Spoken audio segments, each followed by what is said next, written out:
Yeah, thanks all of you for coming. It's great to see a nice turnout for this.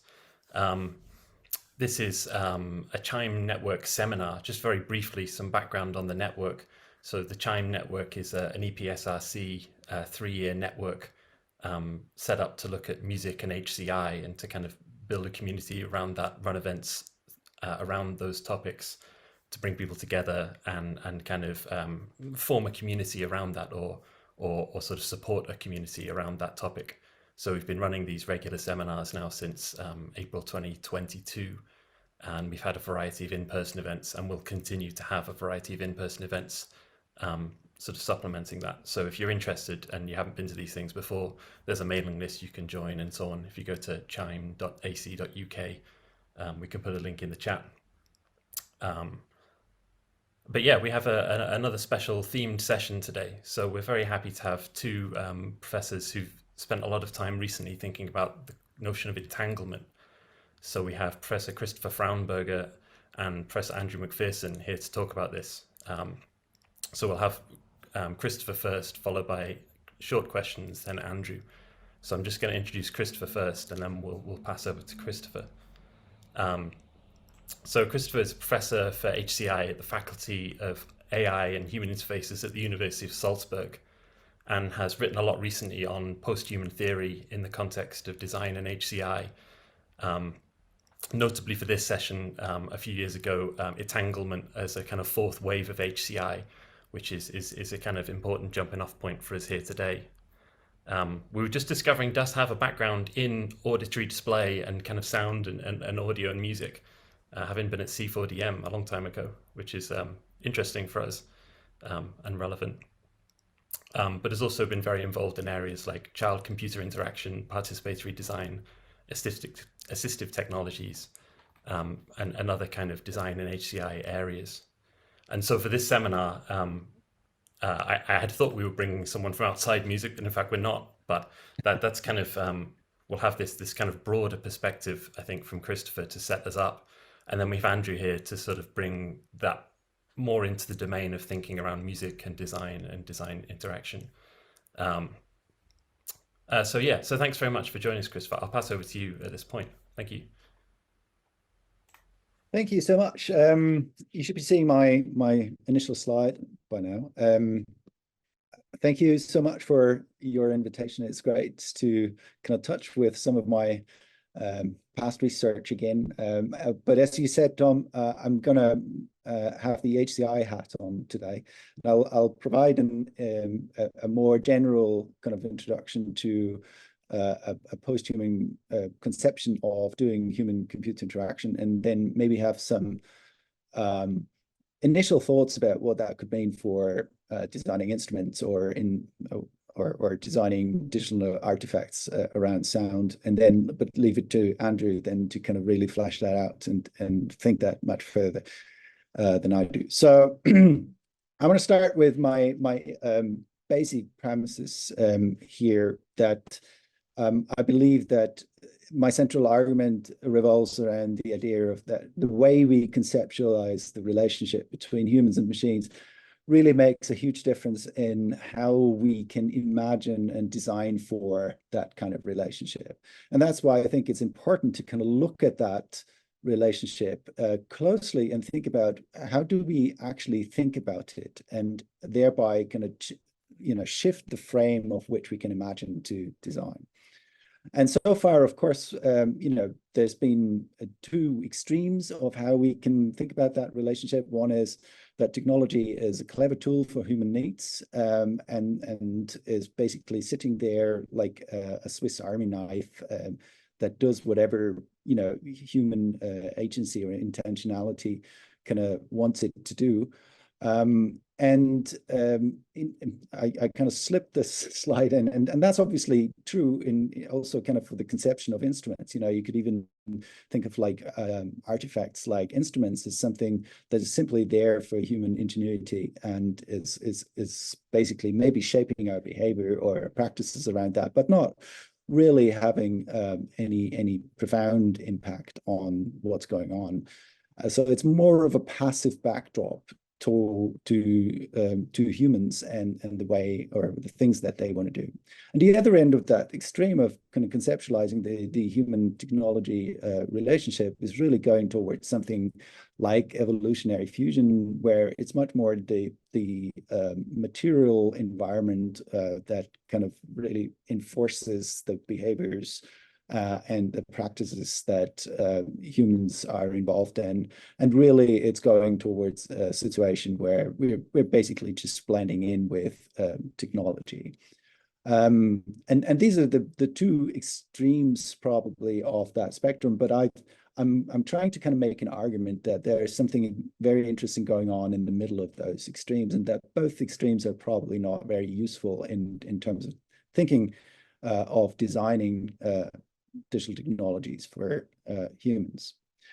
This is a very common narrative that's been told in HCI since many years. It's the three waves of HCI. It's the paradigm shifts in the field, and it's told as a very very linear narrative, moving from early ideas of ergonomics, like making tools fit to human properties, to going to cognition, where you think like maybe it's all about information processing, and HCI just has to kind of optimize the flow of information between humans and machines, to a paradigm which I think is the paradigm that's probably most available at the moment. It's a situated, embodied, and effective idea of technology being embodied or not just embodied, but also situated within particular contexts. And the context really matters for what these technologies do and how they are folded into the activities. And I'm kind of entertained the idea in my paper Entanglement HCI in 5 years ago already. Time flies.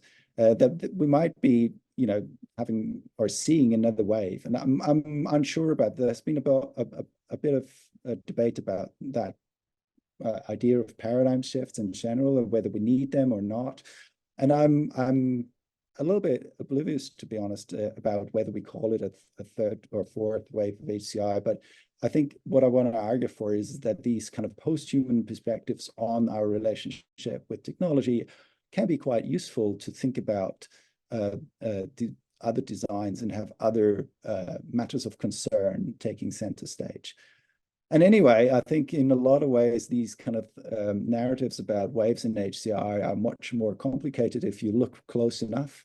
In the 80s, participatory design kind of built upon Heidegger, Wittgenstein, and Marx in various different ways. There was socio-technical systems engineering that, through the works of Lucy Suchman, for example, kind of made a lot of very similar points that nowadays are coming back through new materialism and post-human theories, phenomenology, and then building upon that post-phenomenology. These are all trends within HCI that more or less resemble some aspects of post-humanist theories.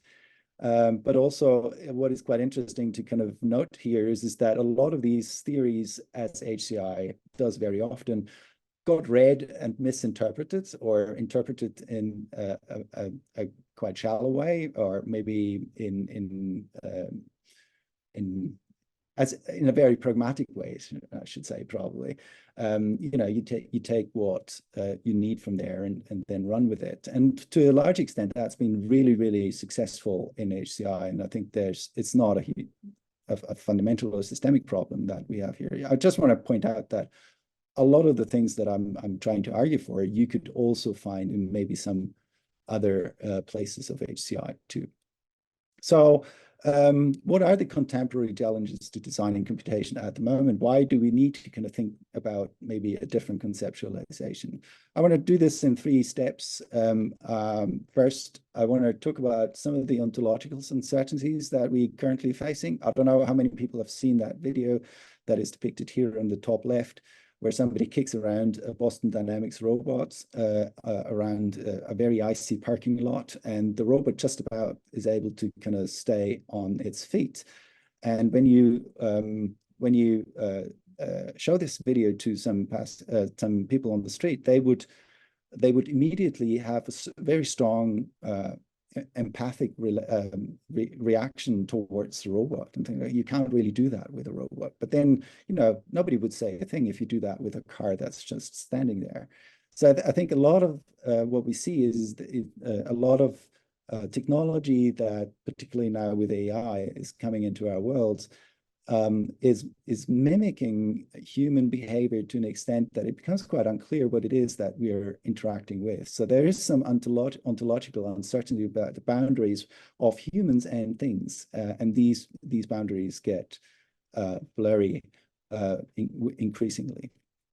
The other thing is that, again, we're seeing in HCI a problem with epistemology. The things that we can know also kind of seem to disappear in the cracks of the context.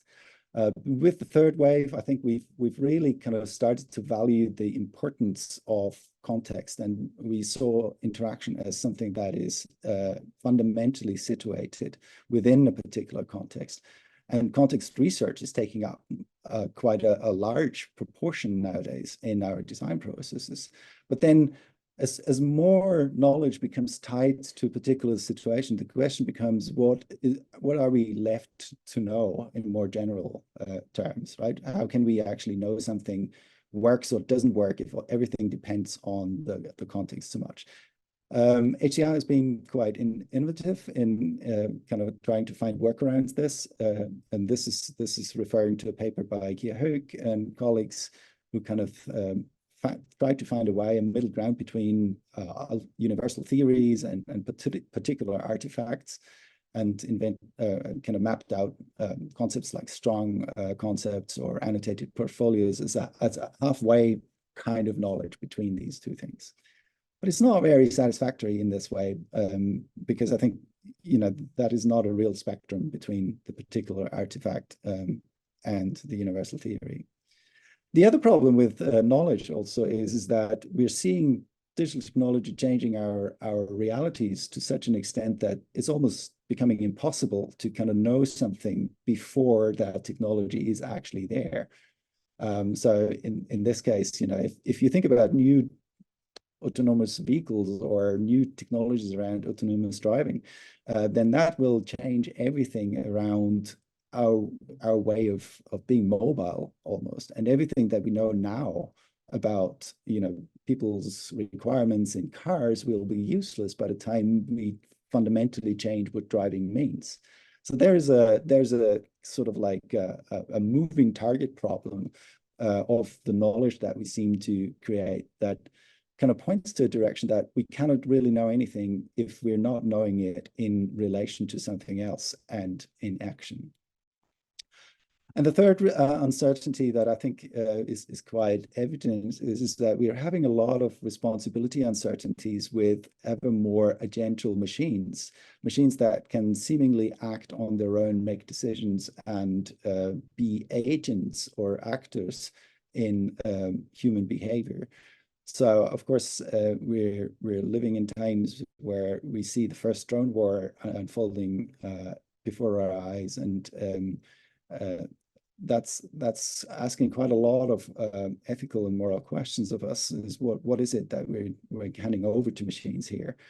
You see a picture of the moral machine that the MIT kind of implemented and tried to kind of build moral behavior into autonomous vehicles through crowdsourcing moral norms, which I think is a kind of misguided approach to do that. But there's a lot of uncertainty around what that means, right? Who is responsible for what? And I think we need to kind of attach somehow these questions to the problem of designing.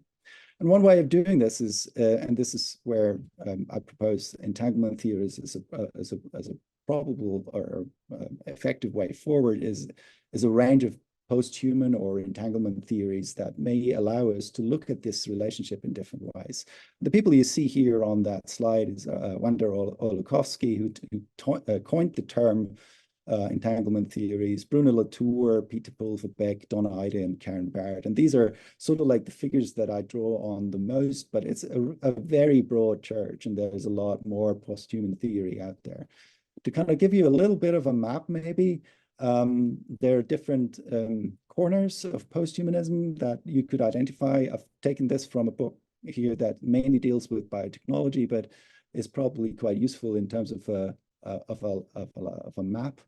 You have, on the one hand, the dystopian and the liberal side of posthumanism, where both kind of are concerned about the ontological unit of humans. So one is trying to, in very essential ways, holding on to the human as something that is quite exceptional and needs to be protected and preserved. And the other one, the liberal one, would be transhumanism, where we basically, people like Ray Kurzweil, for example, are arguing that we basically need to kind of rid ourselves from our biological bodies and constraints and become hybrid cyborgs in the future. And both of these directions I don't personally find very interesting and nor very conductive for thinking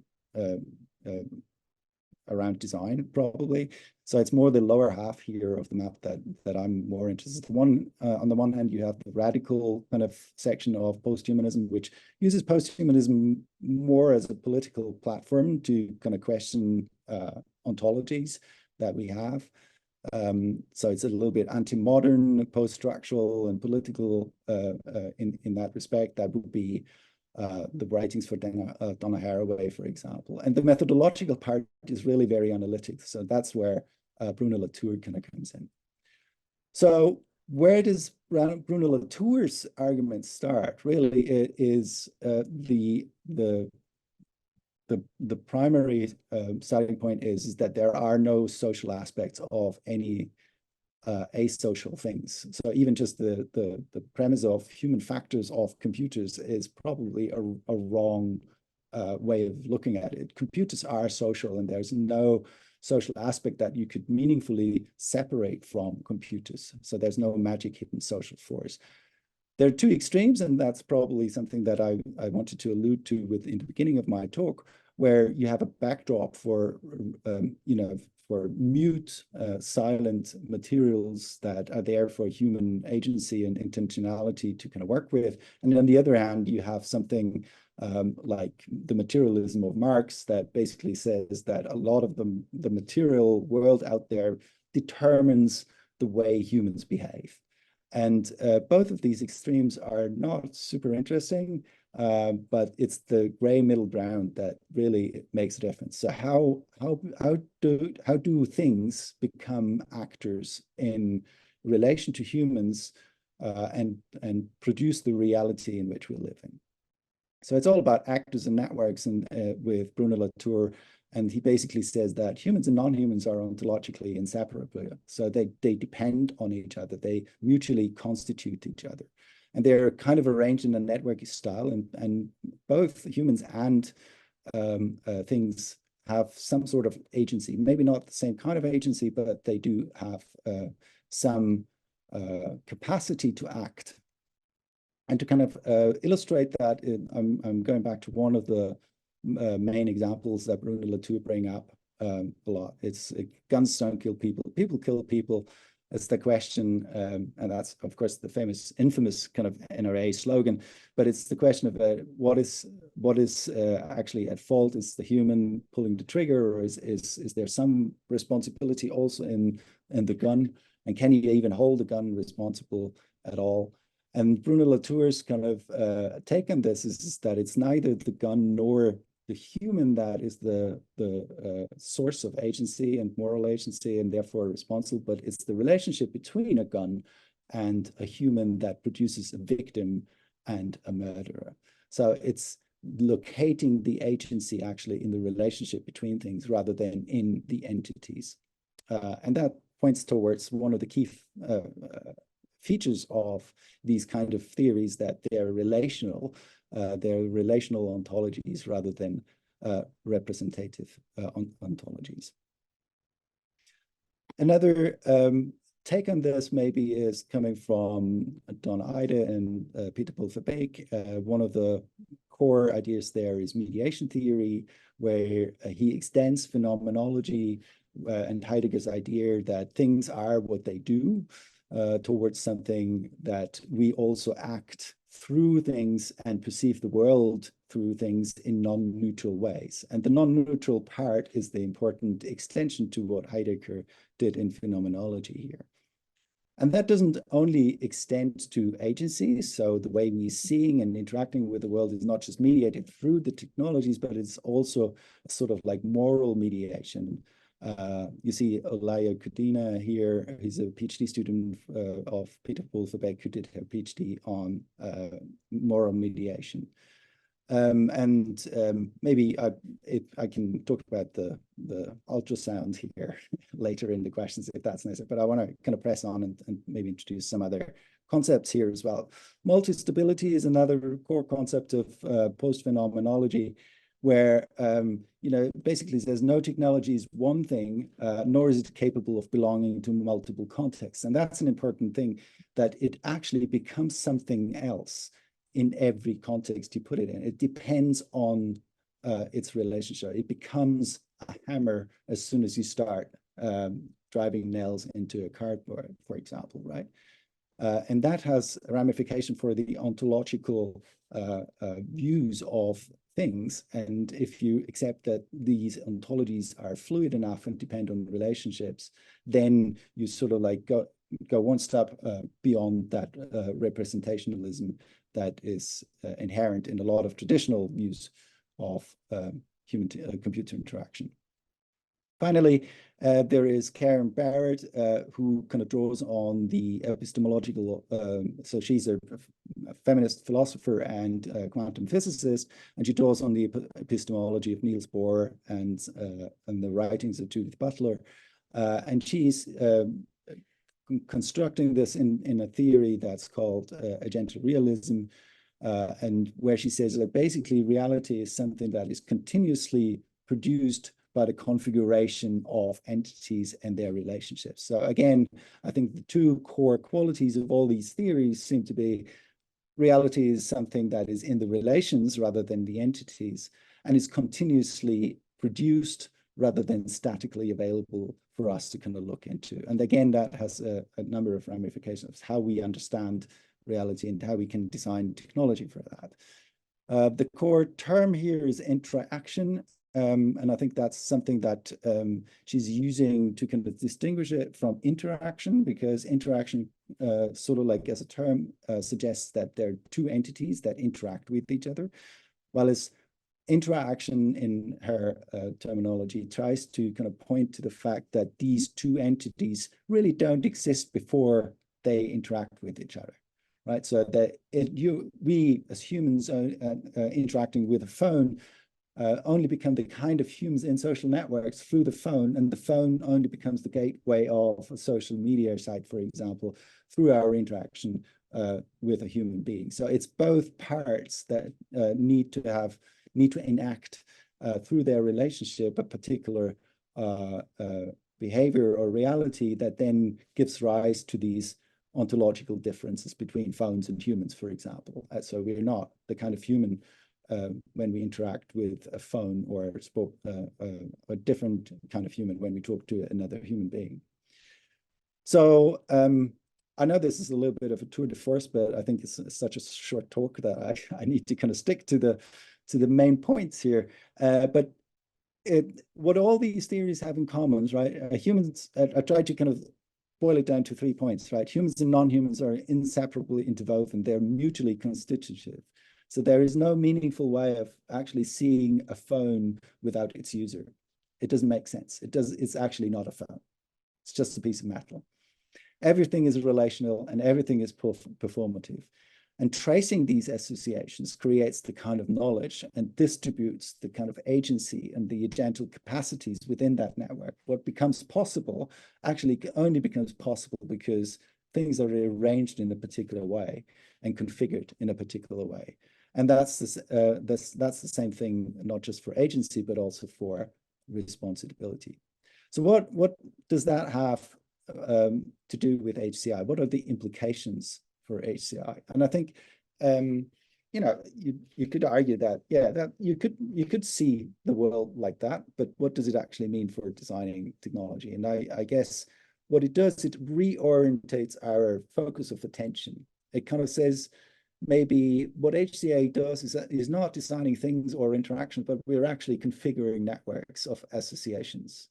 And they then kind of enact the kind of phenomena that we study. They're situated, fluid, but they're also not random. And that's something that Karen Barrett is really adamant about. It's not that any configuration can produce any kind of phenomena. That would be social relativism. But she's saying like the ways we configure these networks actually matters. And it's not just important in terms of ontological differences, but it also matters in terms of ethics and our responsibility of how we configure things. So who we become is shaped by what tools we create for ourselves, and thereby it kind of points to a very important question: who do we want to be? And that's inherently a political question, and that's why also entanglement theories, I argue, kind of give us a way of thinking about designing technology as a political activity. It also kind of provides us maybe different ways of knowing. Knowledge production is a materially discursive practice, so we kind of need to acknowledge that these phenomena that we study, they're enacted, and identifying the qualities of these relations and configurations is maybe where the knowledge is, and less within certain properties of entities like, I don't know, the usability of a phone. And the rigor, you know, with which we kind of know is probably in the quality of our engagement with these relationships and configurations. Karen Barrett kind of coined the term diffractive analysis for this, but which has been used a couple of times now in HCI as well, which much more looks towards differences than commonalities. It also goes about speculative knowing, and that's something that addresses this problem of, you know, advanced knowledge about as an enactment of a phenomenon that's not happened yet. So when we reconfigure something, it will produce a different reality. If we introduce a kind of technology to a context, it will produce a different reality, and thereby we need to develop kind of new methods to productively speculate about what's going to happen. And that's a quite tricky thing to do. But I think in HCI, a lot of the speculative design, design fiction, and critical design practices kind of go into that direction. And I already said that there is quite a lot of links from these kind of theories towards ethics and responsibility. So it's also like, you know, it seems to be that it's always very complicated, always very distributed, but nevertheless, I think we do have responsibilities in the way we configure these networks. And a colleague of mine, Verena Fuchsberger, and I just wrote a paper recently about doing responsibilities in entangled worlds, where we also kind of try and address this problem of the responsibility gap that we nowadays see more and more when we see very agential technology taking decisions, seemingly, you know, on their own, and then trying to kind of figure out who's morally responsible for the realities that are being produced. And we are sort of like developing a performative notion of responsibility for these cases, and argue that this might be a better way of thinking about responsibility rather than attaching it to entities. So I want to end this this little input now with kind of maybe making this more productive, or maybe creating a contact point, at least for Andrew to kind of go on from that input now. Of course, music making is no stranger to the idea of performance, right? Everything that music is an enacted phenomenon and is performative in many ways. So I think that is not a big intellectual kind of shift for for people who are interested in music. But maybe what is the idea that there is an ontological question behind this, and you could kind of paraphrase my quote earlier by saying, like, it's inviting us to ask, how are the instruments that we create for ourselves making us the musicians that we would like to be? Right. And there's an ontological uncertainty there as well around agencies. Where does the music come from, and authenticity, and the sources of creativity have been locations of much debate, of course, in all creative practices. So I guess posthuman theories would be able to kind of maybe not give answers, but provide productive lenses to look at these problems. Right? How do we create performance and oriented and relational kind of concepts of instruments and digital artifacts that we use to creatively express ourselves? And of course, also, when we think about configuring relationships, when we do this, we can expand that not only to the people, or the humans who are involved in musical acts as phenomena, but also to the audiences, right? And think like there might be a different way of looking at audience participation through posthuman theories, and that might be another kind of gateway. And with that, I think I've pretty much made it in something like 20-something minutes. Is that right? I was trying to kind of rush it a little bit. I'm sure that there are some question maybe around this, but I'll leave it for that at the moment. I'm taking maybe some immediate questions, but then we also have time, I guess, after Andrew's talk to have a more thorough discussion about what that might mean. Thank you very much.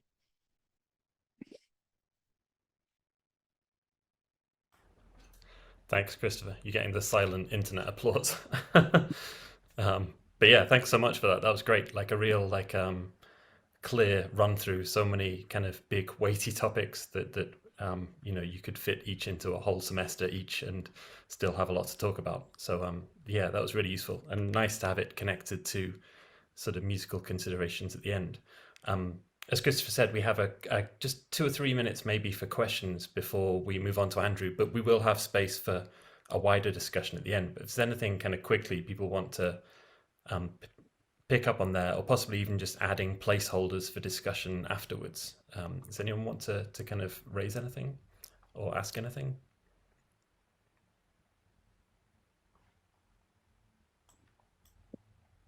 You can post in the chat and or use the raise hand and then use your microphone.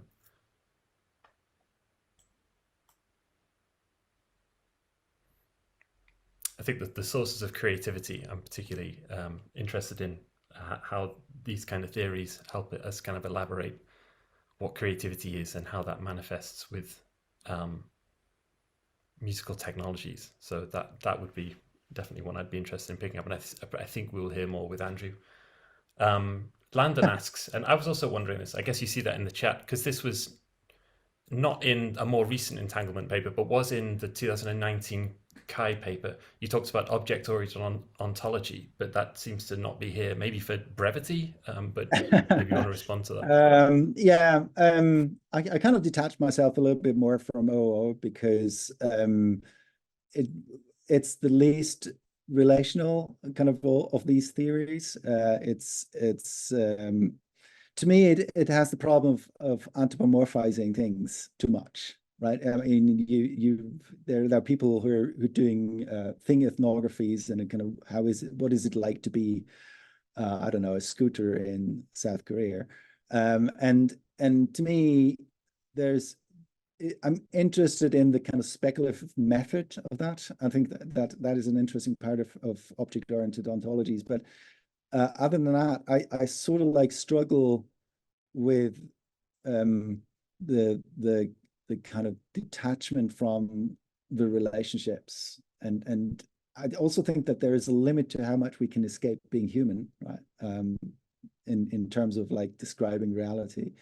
So it has become a little bit uneasy the relationship between me and OO, and in the beginning, I think when I wrote the paper in 2019, I kind of included it because it felt like it needed to be there for completeness. But the more I kind of worked on that, my position around ontologies and epistemologies and the ethics, I found that OO is giving me the least of these theories, and that's why I nowadays, particularly if I have to cram everything into 30 minutes, this is the thing that gets dropped.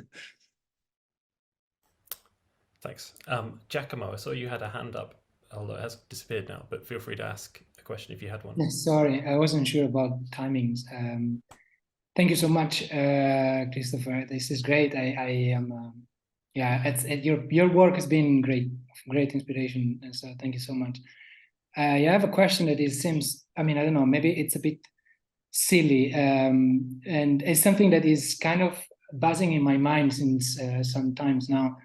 I was wondering, like, how do you see Marx in all of this? So, it's basically, I have the feeling that many of the theories that are that you presented today somehow are in a line that has been envisioned in Marx's work almost like 200 years ago. And so I was wondering, what do you think about it? Is it completely a misinterpretation, or I understand you present Marx as one of determinism, like Marxist determinism, one of the extreme of approaches.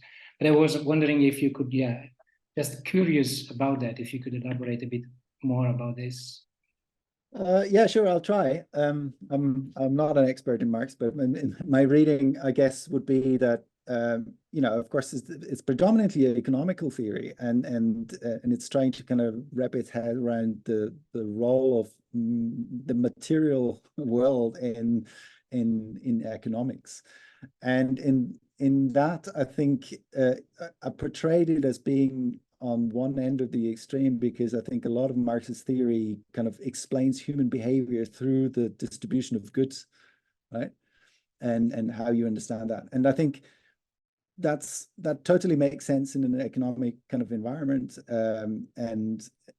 But I guess when you try and kind of use Marx in that way as a design framework, I'm not sure whether anyone attempted to do that directly, but